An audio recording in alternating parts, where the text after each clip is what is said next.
Friends, concept coaching classes के YouTube channel में आप सभी का बहुत बहुत स्वागत है।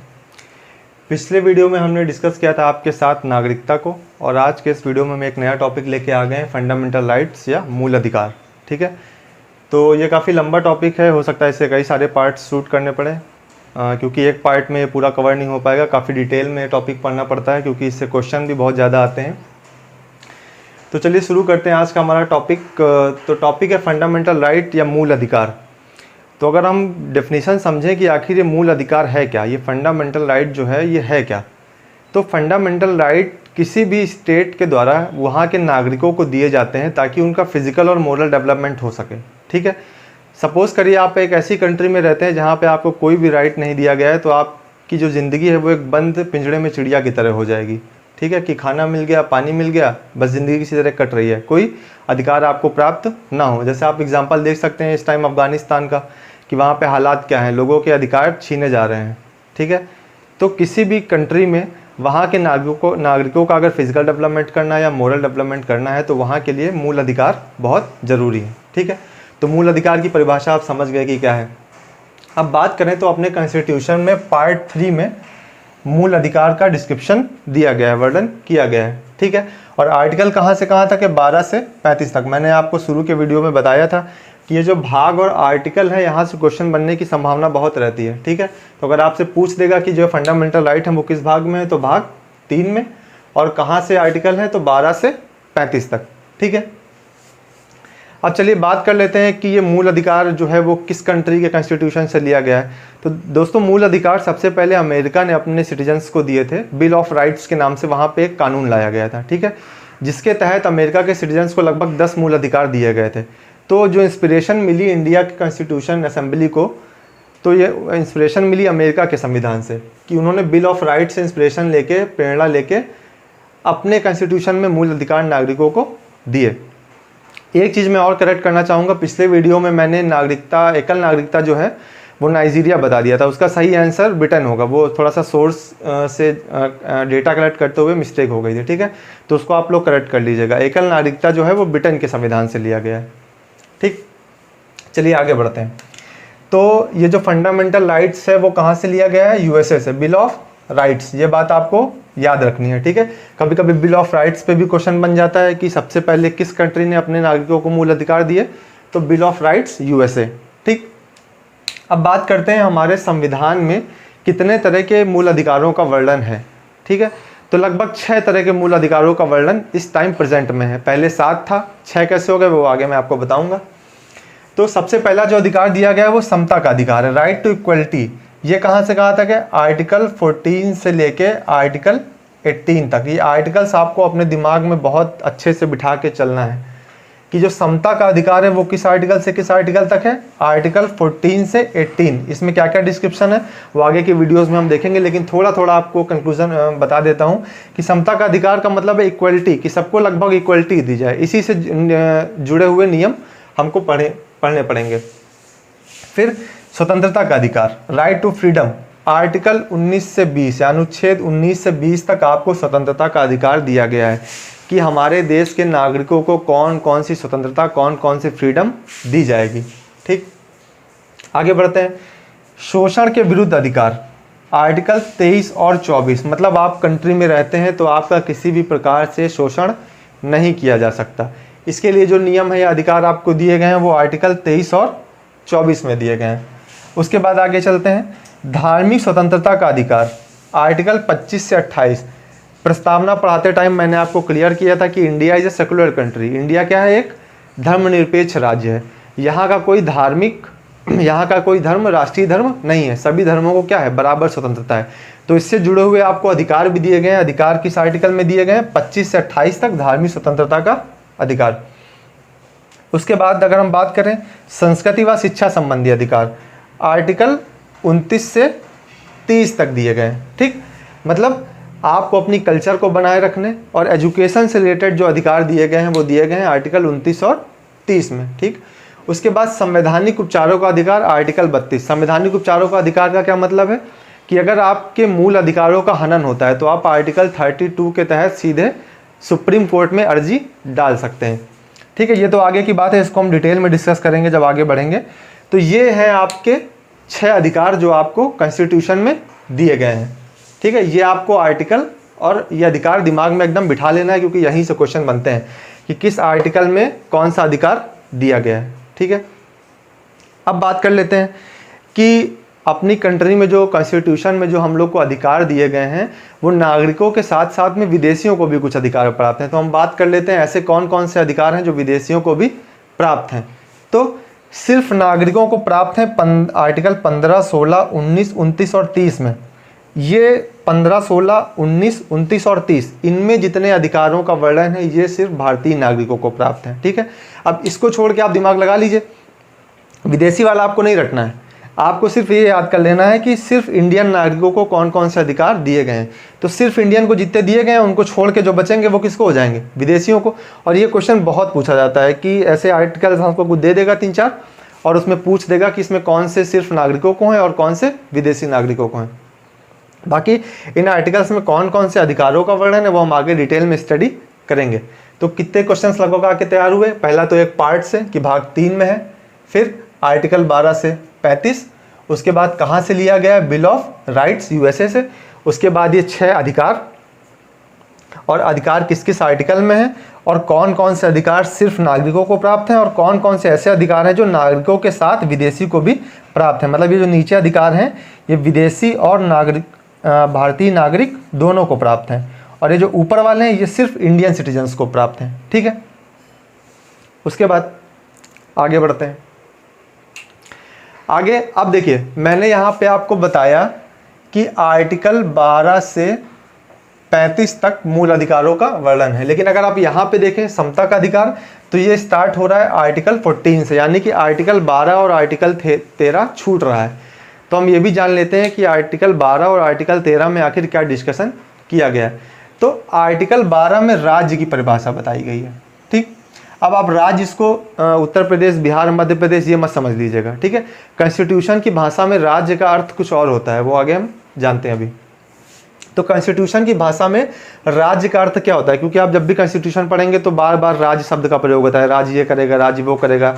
ठीक है, तो आखिर ये राज्य है क्या, ये राज्य उत्तर प्रदेश, बिहार या मध्य प्रदेश नहीं है। तो राज्य क्या है, राज्य आर्टिकल 12 में इसको डिफाइन किया गया है कि संघ की संसद, यानी कि जो सेंट्रल हमारी पार्लियामेंट है और जो सेंट्रल गवर्नमेंट है, ठीक, इसको भी राज्य के अंतर्गत शामिल किया जाएगा, मतलब इसको भी राज्य कहा जाएगा। और फिर राज्य का विधानमंडल और सरकार, मतलब जो स्टेट की गवर्नमेंट्स हैं वहाँ का विधानमंडल और वहाँ की सरकार, इनको भी राज्य के अंतर्गत शामिल किया जाएगा। उसके बाद हमारी स्थानीय संस्थाएं जितनी होती हैं, स्थानीय संस्थाएं जैसे आपकी नगर पालिका हो गई, ठीक है, तो ये एक स्थानीय संस्था है, तो ये सारे राज्य के अंतर्गत सम्मिलित किए जाएंगे, शामिल किए जाएंगे। तो आपको दिमाग में अपने बातें बहुत अच्छे से बिठा लेनी है कि आर्टिकल 12 में राज्य की परिभाषा दी गई है, क्वेश्चंस कैसे बनते हैं, राज्य की परिभाषा किस अनुच्छेद में दी गई है, तो आर्टिकल 12 अनुच्छेद 12 राज्य के अंतर्गत क्या क्या शामिल होता है, संघ की संसद और सरकार, राज्य विधानमंडल और राज्य की सरकार और स्थानीय संस्थाएं। ठीक, अब आपको पता होगा ये विधानमंडल वर्ड अगर किसी को ना पता हो तो मैं डिफाइन कर दूं। विधानमंडल का मतलब होता है जैसे हमारे सेंट्रल में संसद होती है, तो संसद के कितने पार्ट होते हैं, लोकसभा, राज्यसभा और राष्ट्रपति। राष्ट्रपति को भी संसद का पार्ट माना जाता है। वैसे ही राज्य विधानमंडल में क्या क्या आएगा, राज्य की जो विधान परिषद है और विधानसभा, ठीक है, तो उसको हम विधानमंडल में काउंट करते हैं। सारे स्टेट्स में विधानमंडल नहीं है, कुछ में सिर्फ विधानसभा है और कुछ स्टेट्स ऐसे हैं जिनमें विधानसभा और विधान परिषद दोनों है। ठीक, तो ये विधानमंडल भी क्लियर हो गया। अब आर्टिकल 14 से ये स्टार्ट था, अभी एक आर्टिकल और बचा, आर्टिकल 12 हमने देख लिया। फिर आर्टिकल 13, आर्टिकल 13 क्या कहता है कि राज्य कोई ऐसा कानून नहीं बनाएगा जो मौलिक अधिकारों को कम करे। ठीक है, तो अब देखिए, अब एक मैं चीज़ और आपको क्लियर करना चाहूँगा। एक क्वेश्चन जो और पूछा जाता है कि ये जो मूल अधिकार हैं इनका नेचर कैसा है, जो फंडामेंटल राइट्स हैं इनका नेचर आखिर कैसा है, ये क्वेश्चन बहुत आता है। ठीक है, ऑप्शन में आपको दे देगा निगेटिव पॉजिटिव बोथ। ठीक है, तो हमको ये याद रखना है जो हमारे फंडामेंटल राइट्स का नेचर है वो निगेटिव है। निगेटिव का मतलब निषेधात्मक या नकारात्मक भी उसको कह सकते हैं। क्यों है ये मैं बताता हूँ, क्लियर करता हूँ आपको। ठीक, तो ये जो नेचर है फंडामेंटल राइट्स का वो निगेटिव आखिर क्यों है, तो निगेटिव इसलिए है कि जो हमें फंडामेंटल राइट्स दिए गए हैं वो गवर्नमेंट को हमारे खिलाफ कुछ भी करने से रोकते हैं, यानी कि उनकी पावर पे क्या करते हैं, रोक लगाते हैं। ठीक है, तो आप निषेधात्मक का वर्ड आपने देखा होगा कि कई जगह लिखा होगा धूम्रपान निषेध, मतलब वहाँ क्या है कि धूम्रपान करना मना है। तो निषेधात्मक प्रकृति है इनका मतलब कि राज्य को मना करते हैं कि आपको नागरिकों के खिलाफ क्या क्या नहीं करना है। ठीक है, ये बताते हैं, इसलिए इनका नेचर कैसा है, निगेटिव। तो अगर क्वेश्चन में आएगा तो आपको बिल्कुल बहुत अच्छे से ध्यान रखना है कि जो फंडामेंटल राइट्स का नेचर है वो कैसा है, निगेटिव है। ठीक है, और अब बात कर लेते हैं आर्टिकल 13 की। तो आर्टिकल 13 में क्या कहा गया है कि स्टेट या राज्य, ठीक है, राज्य का अर्थ आप समझ गए होंगे सरकार से। ठीक है, तो यानी सरकार कोई भी ऐसा कानून नहीं बनाएगी जो किसी भी नागरिक के फंडामेंटल राइट को कम करे। ठीक, और कानून अगर ऐसा बनता है कोई तो उसमें जितना हिस्सा फंडामेंटल राइट्स को कम कर रहा होगा वो हटा दिया जाएगा। ठीक है, वो निरस्त कर दिया जाएगा। ठीक, इतनी बात हो गई। फिर मैंने आपको बताया था कि 6 तरह के जो है मूल अधिकार हमको दिए गए हैं। ठीक है, लेकिन स्टार्टिंग में कितने थे, 7।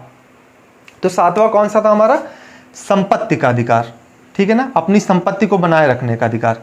लेकिन संपत्ति के अधिकार को 44वें संविधान संशोधन 1978 के तहत कानूनी अधिकार बना दिया गया। क्या बना दिया गया, कानूनी अधिकार।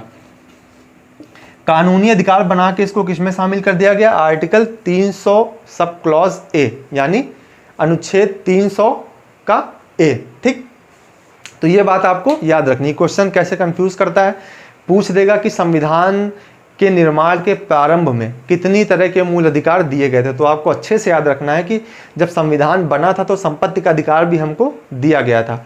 ठीक है, तो यानी कि जब संविधान बना था तो कितने तरह के अधिकार थे, 7 तरह के। अब कितने रह गए, 6।